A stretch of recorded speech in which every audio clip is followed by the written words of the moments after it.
Hi everybody. Welcome to honey stories. నేను మీ లక్ష్మి. అసుర love and war 7 episode యార్. ఆమె రెక్క పట్టుకుని లేపి పచ్చటి పెళ్లి పందిట్లో మా పరువు తీసి ముహూర్త సమయానికి మాయమయ్యి ఇప్పుడొచ్చి భయం వేసినందుకే పారిపోయానని చెబుతావా? నిన్ను అడిగే కదా సంబంధం ఖాయం చేశాము. అన్నింటినీ ఆనందంగా తల ఊపావు. భయం అంటే మేము నమ్మాలా నిన్ను అంటూ మళ్ళీ 2 పీకి మాకుందొకే కూతురు అది చైత్ర అంతే పో బయటకు అంటూ గర్జించింది సుమ. మామ్ ప్లీజ్ అంత కఠినంగా మాట్లాడకు తట్టుకోలేను. నిజంగా నాలో ఉన్న పొసెసివ్‌నెస్ నన్ను అలా చేయించింది. నీకు తెలుసు కదా చిన్నప్పటి నుండి నాకు భయం ఎక్కువని అంటూ ఏడ్చింది. మేము పెట్టిన శిశిర అనే పేరు నచ్చక మేఘన అని మార్చుకున్నాం. మేము చెప్పించిన చదువు నచ్చలేదు. మేము కొనే బట్టలు నచ్చలేదు. వాటిలోనే అడ్జస్ట్ కాని నువ్వు మ్యారేజ్ విషయంలో అడ్జస్ట్ అవుతావని తన ఫ్రెండ్ కొడుకు ఉత్తముడిని చూసి పెళ్లి చేస్తే సుఖపడతావని నా భర్త ఆశపడ్డారు. ఆశపడ్డారు చూడు అది తప్పు. మేము చేసిన తప్పమ్మా.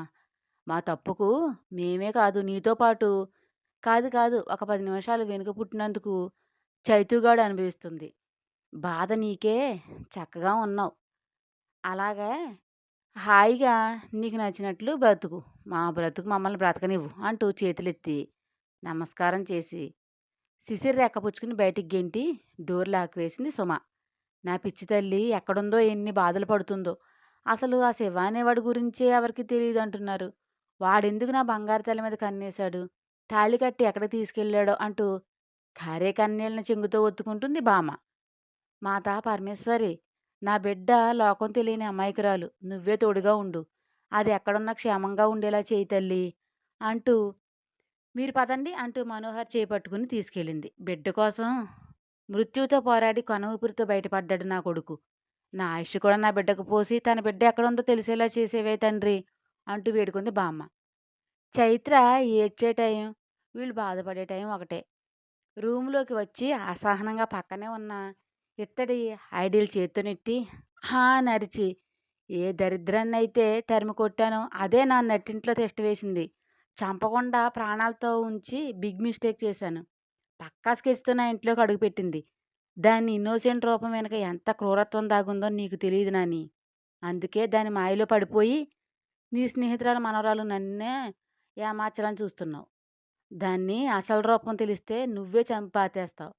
నిన్నిక్కడి నుండి బయటికి ఎలా సాగనంపాలో నాకు బాగా తెలుసు మిస్ చైత్ర అని క్రూయల్‌గా నవ్వాడు దేవాన్స్. డిన్నర్ కోసం డైనింగ్ టేబుల్ దగ్గరకు బలవంతంగా లాక్కొచ్చాడు తన నానమ్మని దేవ్.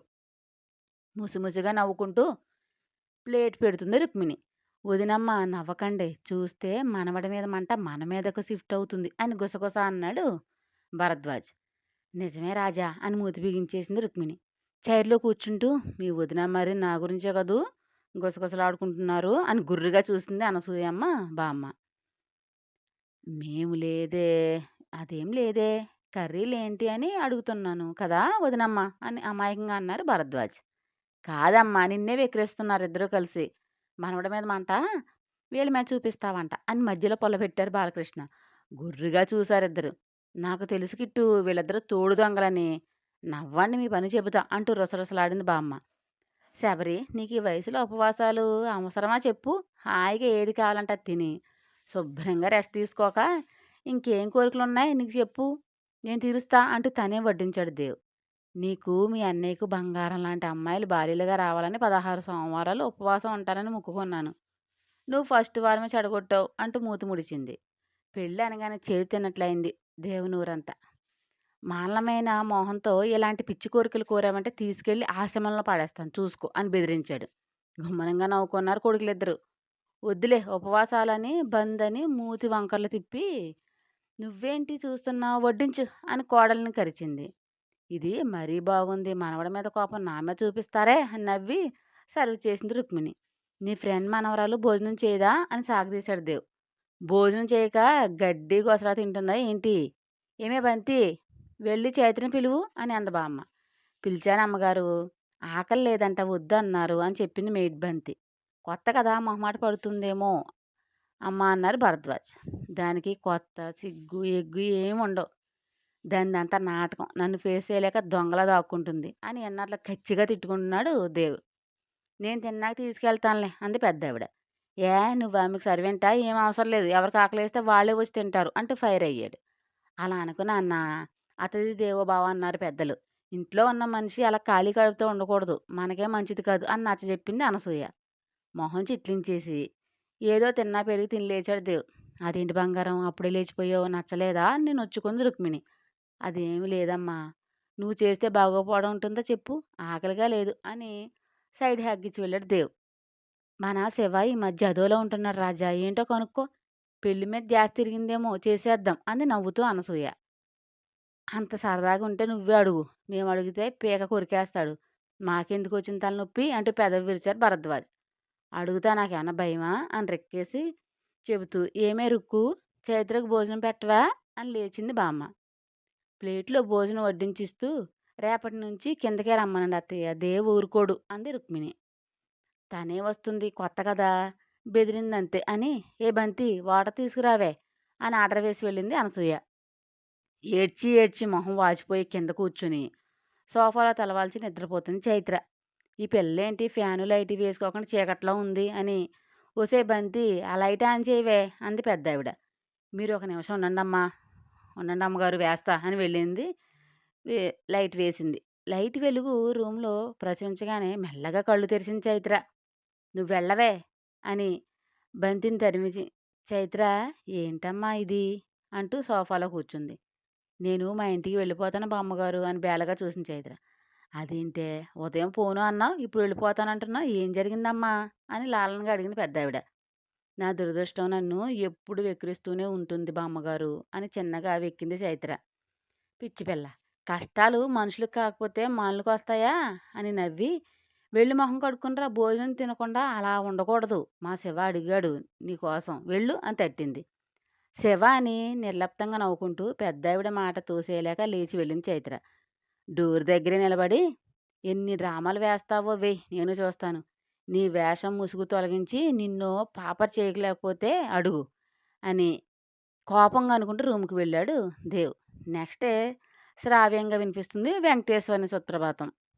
కౌసల్య సుప్రజా రామ పూర్వ సంధ్యా ప్రవర్తతే ఉత్తిష్ట నరసాధ్యుల కర్తవ్యం దైవమానికం ఉత్తిష్టోత్తిష్ట గోవింద ఉత్తిష్ట గరుడధ్వజ ఉత్తిష్ట కమలాకాంత త్రైలోక్యం మంగళం కురు మాతః సమస్త జగతాం మధుకైటకబారే విక్షో విహారిణి మనోహర దివ్యమూర్తే శ్రీ స్వామిని శతజన ప్రియదానశీలే శ్రీ వెంకటేశ దయతే తవ సుప్రభాతం తవ సుప్రభాతమరవిందలోచనే భవతు ప్రచన్నముఖమండలే విధిశంకరేంద్ర వనితాభిరర్చితే వృషశైలనాథ దయతే దయానిదే అత్యద్విసప్తభుషయస్సు ముపాసి సంధ్య ఆకాశ సింధు కమలాని మనోరాణి అంటూ మనోహరంగా పాడుతుంది చైత్ర. పార్టీ నుండి లేట్ నైట్ వచ్చిన ఊర్మిళకు ఆ స్వరంలో మాధుర్యం రుచించకపోగా ఇరిటేషన్ వచ్చి, "ఎవరిది ఇంత గొంతేసుకుని పాడుతుంది?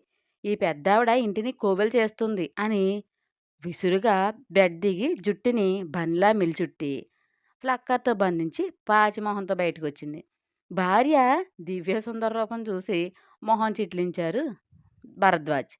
"ఏంటి గోలండి" అంటూ మొహం మరమరలాడించింది ఊర్మిళ. "దాన్ని పూజ అంటారు ఊర్మిళ. దాంతో నీకు పెద్ద టచ్ లేదులే. వెళ్ళి ఆ పాచిమొహం కడుగు. అమ్మ చూస్తే రేగుతుంది" అని నవ్వుతూ అంటించారు భరద్వాజ్. "గుడ్లురిమి ఉదయాన్న బాగానే వేస్తున్నారు జోకులు" అని మూతి మూలకు పెట్టింది. "నీలాంటి పెళ్ళం ఉంటే ఏడుపొస్తుంది, జోక్స్ కాదు" అని సణుక్కుని, "నీకు జోక్‌లా ఉందా ఊర్మి? నిజంగానే ఉంటుందిలే, అలాగే ఉంటుందిలే. వెళ్ళు, దేవ్ వస్తే అసలు బాగోదు" అన్నారు భరద్వాజ్. ఎవరి దగ్గర తగ్గకపోయినా దేవ్ అనేసరికి తన ఈగో, యాటిట్యూడ్ పక్కన పెడుతుంది మేడం. "మీతో ఒక ఇంపార్టెంట్ మ్యాటర్ చెప్పాలి, వెయిట్ చేయండి" అని బలుపుగా ఆర్డర్ వేసి వెళ్ళింది ఊర్మిళ. పెదవి కరువుగా తిప్పుతూ, "నేను వెయిట్ చేయాలంట. ఏంటో విధి వైపరీత్యం. అంతా జమ్మలకడి పంప మాదిరిగా ఉంది. కనీసం నా కొడుక్కైనా చక్కటి భార్య వస్తుందా? మా వదినమ్మల" అనుకుని నిట్టూర్చారు. ఆయన అలా అనుకోగానే చైత్ర ఎదురుగా కనిపించింది. ఎంత ఒద్దికగా ముచ్చటగా ఉంది కానీ పెళ్ళయిపోయింది, బ్యాడ్ లక్ అనుకున్నారు భరద్వాజ్. హారతి ఇచ్చి బయటకు తెచ్చి అందరికీ చూపించింది బామ్మ. ఒక సైడ్న బిడియంగా నిలబడింది చైత్ర. "చాలా చక్కగా పాడావమ్మా సుప్రభాతం" అని మెచ్చుకున్నారు బాలకృష్ణ. ఏం చెప్పాలో అర్థం కాక చిన్న నవ్వు ఒకటి విసిరింది. "ప్రసాదం అందరికీ పంచుతూ రేపు నీ కూతురు వస్తుంది కదా చూడు, ఎంత అందం, ఎంత మర్యాద, అబ్బబ్బా" మామూలుగా ఉండదు నీ కూతురంటే అని సాగేసి వెక్కిరించింది అన్నపూర్ణమ్మ. నన్ను తిప్పుతావేంటి అమ్మా? తన అన్నగారులు పెట్టిన గారం అదిగో దేవొస్తున్నాడు చెప్పు అన్నారు బాలకృష్ణ. నాకేం పని చెప్పడానికి అని మోరెగరేసింది బామ్మ. ఓరకంట చేతులు పిసుక్కుంటూ ప్రాణం ఉన్న అజంతా శిల్పంలో నిలబడున్న చైతన్యం చూస్తూ ఉదయాన్నే స్టార్ట్ చేసావా నీ భజన? ఈరోజు రాగాలు కూడా పాడావా నాని అంటూ టీపాయ్ మీద ఉన్న పేపర్ అందుకున్నాడు దేవ్. నువ్వంత వెక్కిరించక్కర్లేదు. పాడింది నేను కాదు చైత్ర. ఎంత మధురంగా పాడిందో విన్నావా? అంటూ కుతూహలంగా అడిగింది బామ్మ. ఎలాంటి సమాధానం చెప్పకుండా అయిందా నీ మడి దడి ఇంకా నిలబడ్డావే కాళ్ళు పీకడానికి కూర్చో అని చేయి పుచ్చుకుని లాగి పక్కన కూదేశాడు దేవ్. మరీ మొరట సరసం అయ్యింది నీది అని ముద్దుగా సతాయించింది సైడ్ స్మైల్తో. నాని ఈ విడ్డూరం చూడు అమ్మకానికి ఆడతనం అంట భలే చిత్రంగా ఉందే. యాడ్ ఏమైనా మరీ బరి తెగించారు గర్ల్స్ కదా అని కావాలని నొక్కి పలికాడు దేవ్. డైనింగ్ టేబుల్ దగ్గర ఉందేమో చైర్ పైన పట్టుకుని ఫ్రెష్ చేసింది చైత్ర. ఆడతనమా అమ్మతనమా మీ తెలుగు చల్లగుంట నన్ను చూడనివ్వు అని కళ్ళజోడు సరి చేసుకుంటూ చూసింది బామ్మ. సరోగసి గురించి ఏదో ఆర్టికల్ రాశారు అమ్మతనం అమ్ముకున్న ఆడది అంటూ. అది వంకరగా రీడ్ చేశాడు బాబు. అమ్మతనం అంట చూసారా రాజా వీళ్ళ ఇంగ్లీషు చదువులు అన్నీ బూతులే అని మూతి విరిచింది బామ్మ. ఏదైతేనే ఆడదే కదా నాని బరి తెగించిన ఆడదాన్నే అంటారు. గట్టు దాటిన గోదావరి ఎంత చేటు కలిగిస్తుందో హద్దు దాటిన ఆడది అంతే చేటు తీస్తుంది. ఎవరి మీద ఎక్కువ గుడ్డి నమ్మకాలు పెట్టుకోకు అన్నాడు దేవ్. దేవ్ మాటలు రంపంలా గుండెని కోసేస్తుంటే మౌనంగా భరిస్తూ అక్కడి నుండి వెళ్ళిపోతుంటే తనకి ఎదురు వచ్చిన ఊర్మిళ ఈ అమ్మాయి ఎవరు న్యూమీడా అక్క అని అడుగుతూ ఎగాదిగా చూసి మొహం విరిచింది. ఊర్మిళ ఏంటా మాటలు అని గద్దించి తను చైత్ర నా స్నేహితురాలు మనవరాలు కొద్ది రోజులు ఇక్కడ ఉందామని వచ్చింది. కాదు నేనే తీసుకొచ్చాను అని సీరియస్గా చెప్పింది అన్నపూర్ణమ్మ. మీ ఫ్రెండ్ మనవరాలా ఎవరా ఫ్రెండ్ అంటూ ఆరాలాగింది. ఊర్మిళ ఎవరు ఏంటి అని ఇప్పుడే చెప్పాలా అని చైత్ర నువ్వు వెళ్ళమ్మా అన్నారు భరద్వాజ్. మౌనంగా వెళ్ళింది చైత్ర. ఆ నల్ల చీరేంటి తనేంటి మీ ఫ్రెండ్ మనవరాలేంటి ఏది సింక్ అవడం లేదు అని పెదవి విరిచింది ఊర్మిళ. తన భర్త నల్ల చీర కట్టుకోమని ఆర్డర్ వేశాడంట తిక్క సచ్చినోడు. ఆ పిచ్చిది అది పట్టుకుని వెళ్లాడుతుంది అని కచ్చిగా తిట్టింది బామ్మ. నాని తెలియని పర్సన్ని ఎందుకు అలా తిడతావు అని ఉడుక్కున్నాడు దేవ్. తెలిస్తే చెవి మెలి తిప్పేదాన్ని. అంత అందంగా అనుకోగా ఉన్న పిల్లని ఏడిపించాడు సన్నాసి యాదవ అని తిట్టిపోసింది. మొహం గీసిన కందగడ్డలా ఎర్రగా మార్చి అందం చూడకు నాని అమాయకత్వం అనుకుంటే పొరబడినట్టే. ఈ రోజుల్లో గోముఖ వ్యాఘ్రాలే ఎక్కువ అని సీరియస్గా చెప్పాడు దేవ్. దాన్ని మొగుడు బడుద్దాయని అంటే నిన్ను తిట్టినట్లు ఫీల్ అవుతున్నావేంటి శివా అని అయోమయంగా అంది బామ్మ. ఆ బడుద్దాయి బుద్ధిమాంద్యం బాబే కదా మరి మండదా అత్తయ్య ఎవడో అలగావాడితో నా ఫ్రెండ్స్ని పోల్చకండి అని రేగింది ఊర్మిళ. అలగావాడైనా వాడు మగాడే కదా. చూడు శివ మనం ఊహలన్నీ నిజాలు కావు. మనకు తెలియని వ్యక్తుల కోసం తప్పుగా అనకూడదు కానీ ఆ పిల్ల మొహం చూసి ఉండబట్టలేక అన్నానంతే. అందరూ బాగుండాలి అంటూ దీర్ఘంగా నిట్టూర్చింది బామ్మ. అబ్బా అవసరం లేని వాళ్ళ కోసం మీ భజన ఆపుతారా నేను ఇంపార్టెంట్ మ్యాటర్ చెప్పాలి అని విసుగు ప్రదర్శించింది ఊర్మిళ. స్టోరీ మీకు నచ్చినట్లయితే ఒక లైక్ ఇచ్చి కామెంట్ చేయండి ప్లీజ్ షేర్ అండ్ సబ్స్క్రైబ్ చేయండి బడ్డీస్.